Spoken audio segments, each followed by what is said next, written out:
obrigado, Sr. Presidente. Cumprimentar o Dr. Norberto Rosa pelas informações que nos tem prestado esta tarde acerca do processo de recapitalização da Caixa Geral de Depósitos.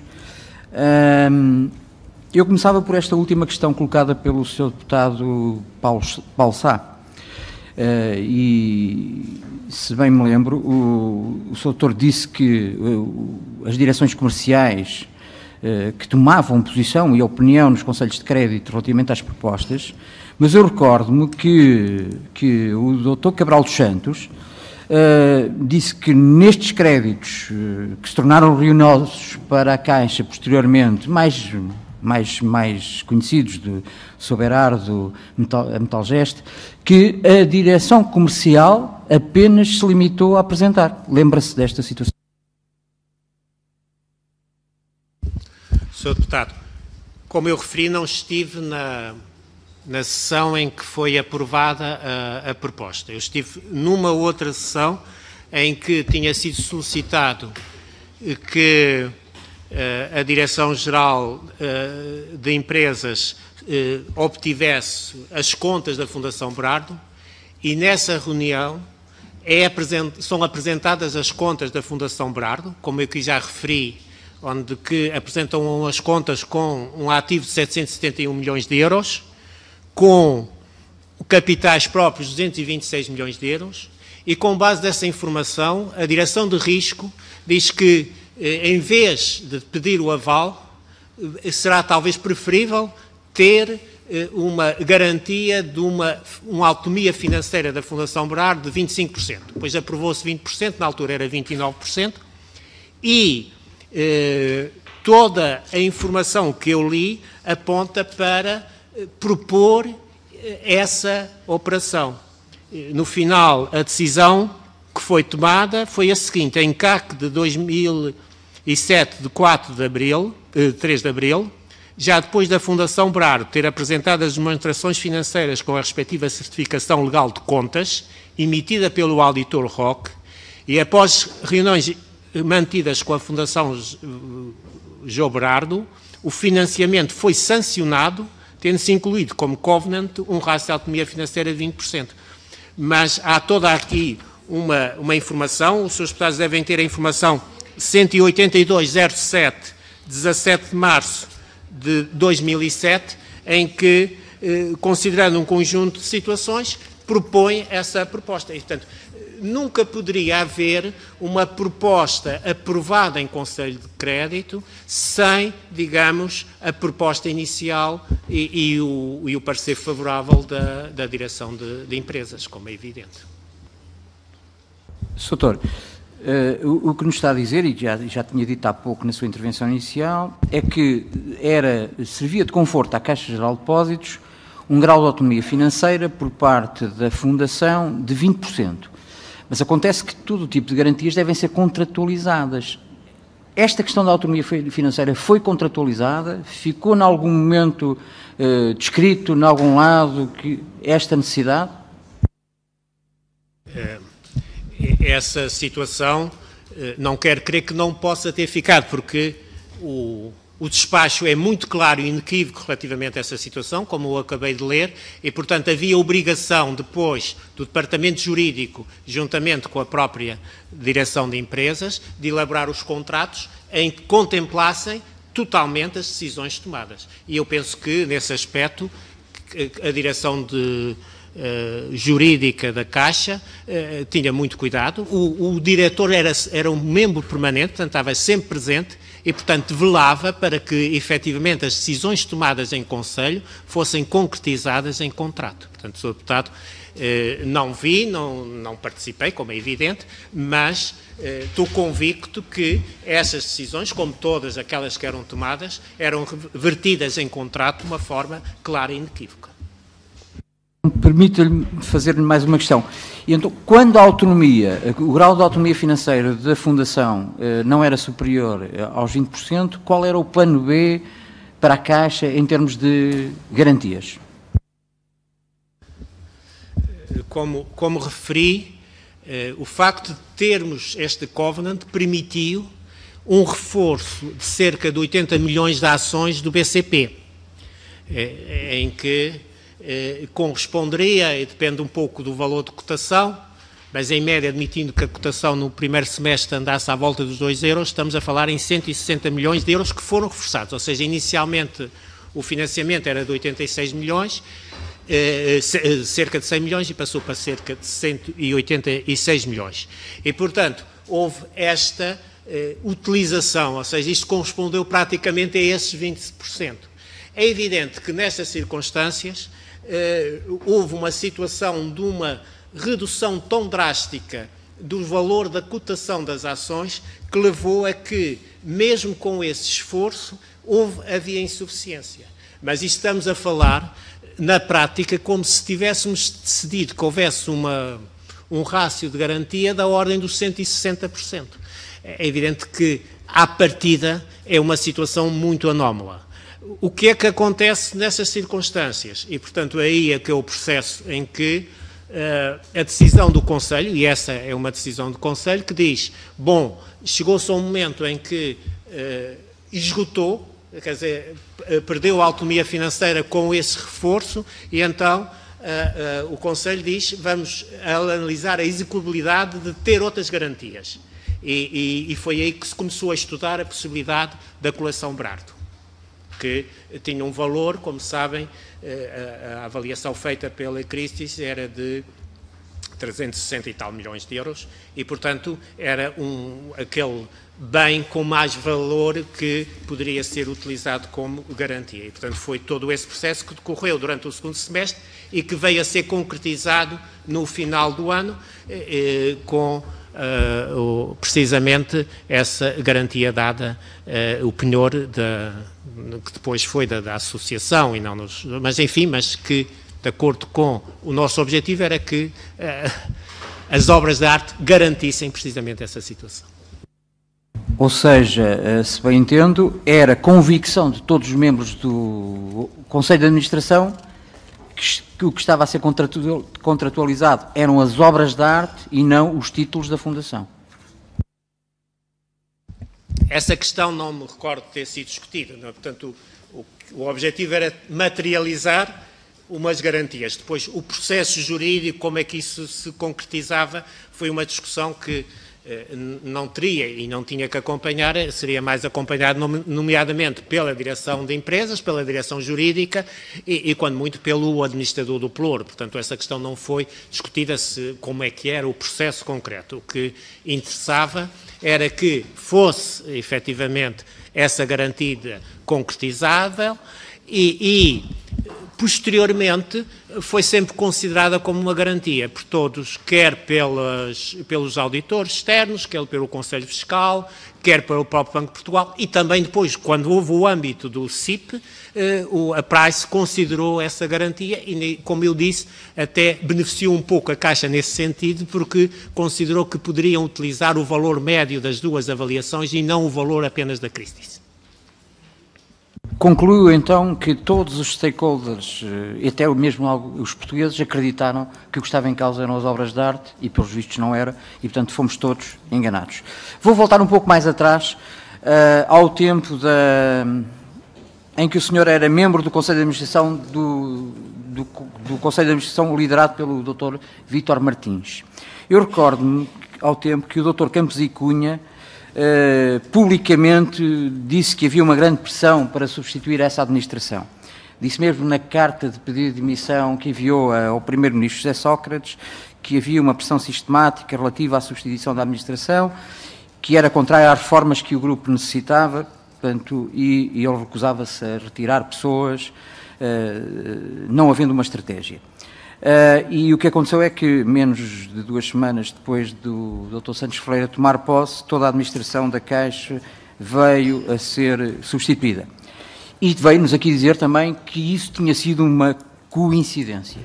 Portanto, o Sr. Doutor tinha conhecimento desse desconforto do Primeiro-Ministro para com o Presidente Vítor Martins? Não, não tinha esse conhecimento, não. Não tinha nenhum conhecimento de que houvesse desconforto da parte do Primeiro-Ministro relativamente ao Dr. Vítor Martins. A única pois, mas isso foi antes, não é? Não tinha, que houve algum conflito foi no processo de transferência do Fundo de Pensões para a Caixa de Apresentações, mas ainda foi no governo anterior. E, portanto, aí houve uma situação em que o próprio Dr. Vítor Martins se apresentou a admissão e depois retirou, e, portanto, nesse ponto houve ali alguma situação de algum confronto entre o acionista e o Ministério das Finanças e o Conselho, que depois foi resolvido. Posteriormente, não. Esse processo de saída, eu por acaso não estava em Portugal, estava nos Estados Unidos, visitar os meus pais, e, portanto, não acompanhei em pormenor, apenas tive um telefonema do Dr. Teixeira dos Santos a referir-me que ia haver mudanças na Caixa e que gostaria que eu continuasse como administrador. E, portanto, eu não tinha conhecimento do que é que se estava a passar e aceitei, e, portanto, foi esse o processo. Portanto, só mais tarde, quando regressei, é que percebi que tinha havido toda esta mudança e esta situação de alteração. Como foi entendida a nomeação do Dr. Armando Vara para a administração? Alguém que, alguns anos antes, tinha sido demitido ou pelo menos não tinha sido aceito como sendo ministro de um governo anterior, por parte do veto presidencial. Não achou estranha a nomeação do Dr. Armando Vara para essa administração? Eu acho que não tinha que me achar estranho ou não estranho, portanto, era uma decisão do acionista e, portanto, o Dr. Armando Vara era um quadro da Caixa e terá sido escolhido, não conhecia na altura, como também não conhecia o Dr. Francisco Bandeira, e, portanto, nem o Dr. Santos Ferreira também, na altura, não o conhecia pessoalmente. Tinha sido convidado, quando regressei, a equipa já estava a funcionar. Aliás, foi uma altura um pouco triste para mim, porque aconteceram uns problemas familiares, mas quando regressei a equipa já estava a funcionar e, portanto, não acompanhei em pormenor todo esse processo de transição.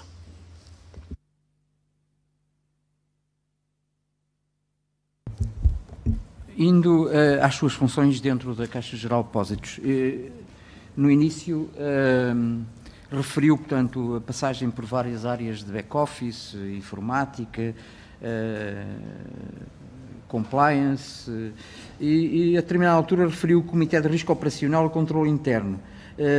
Eu penso nessa altura não ter percebido bem, em concreto, o que é que abordou nesta área do Comitê de Risco Operacional e Controle Interno. Desculpe. Eu não tinha a responsabilidade direta do risco operacional e controle interno. Na altura, ela estava atribuída ao Dr. Maldonado Gonelha e estava atribuída ao Departamento de Consultoria e Organização. O que foi depois, em 2008, em que penso que o Departamento de Consultoria e Organização passou para o Dr. Jorge Tomé. No entanto, resolveu-se que, além de haver essa situação, era importante que se criasse um comitê de acompanhamento.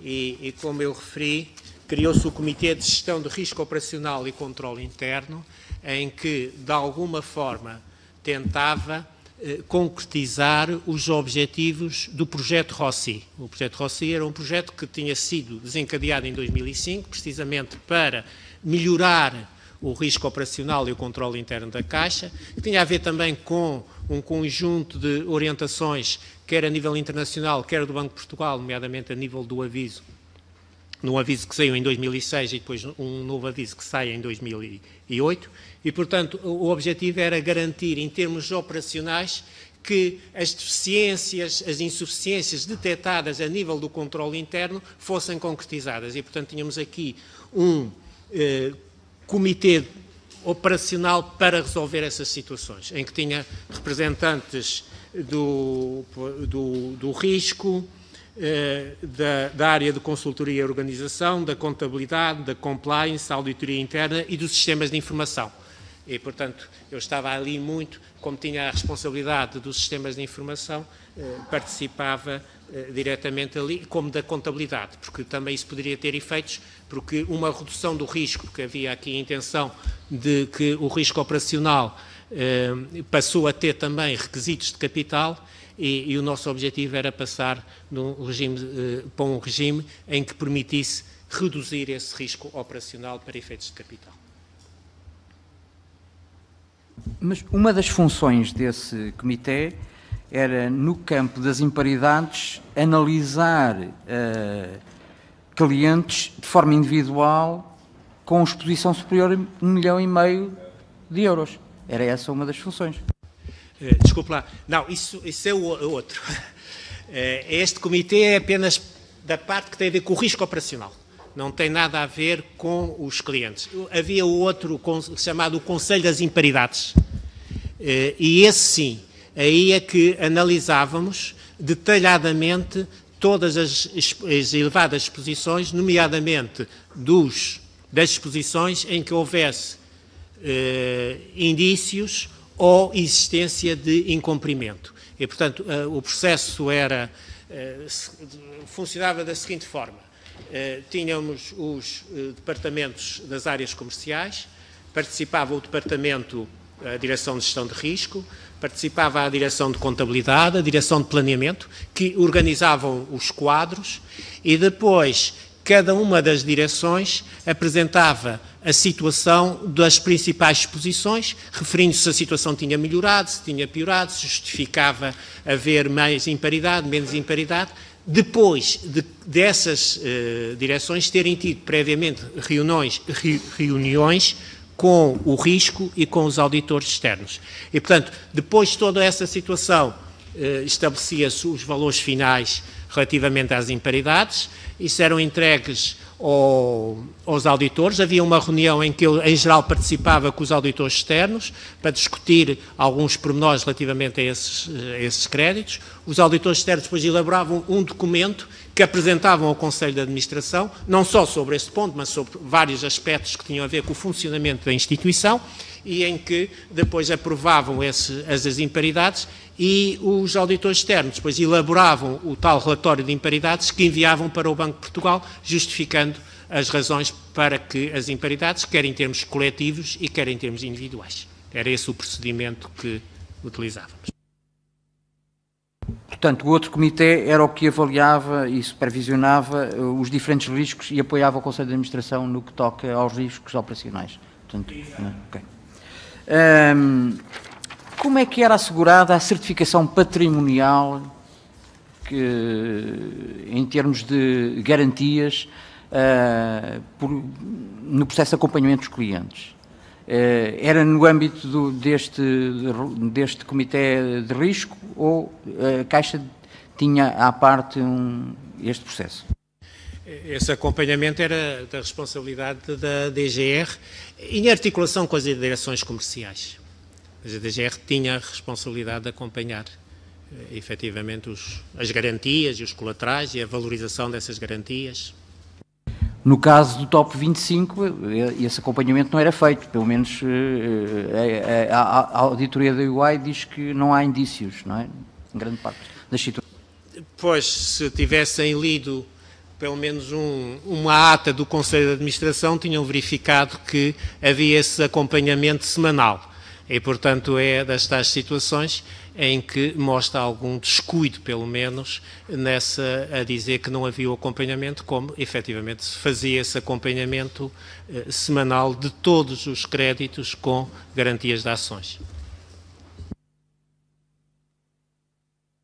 Uma das questões que mais nos assalta é a questão do pricing. E não conseguimos compreender porque é que atividades industriais, comerciais, tinham no campo do pricing determinadas taxas de juro e clientes que não eram nem mais nem menos que clientes especulativos, porque especulavam em bolsa, obtinham taxas de juros bastante mais favoráveis. Portanto, eu gostava de obter a sua opinião acerca deste tema. Sr. Deputado, eu não tenho informação sobre essa situação. O pricing, o que posso dizer é que houve vários esforços feitos na Caixa em determinadas áreas, nomeadamente para estabelecer o que designávamos o pricing ajustado ao risco, ou seja, contatámos e houve vários trabalhos feitos nesse sentido, nomeadamente a nível do crédito de habitação, em que se pretendia que o pricing devia estar adequado ao risco que se corria. É evidente que, a nível dos grandes clientes, havia uma análise feita pelas áreas comerciais e aí eu não tenho elementos que me possa infirmar ou não confirmar essa situação e, portanto, não havia nenhuma política a dizer que para o cliente A ou B, se for industrial, tem mais risco ou tem menos risco. Isso não existia essa situação, antes pelo contrário, o que se pretendia e o objetivo da DGR era precisamente que houvesse aqui alguma correlação entre aumento de risco e aumento do pricing.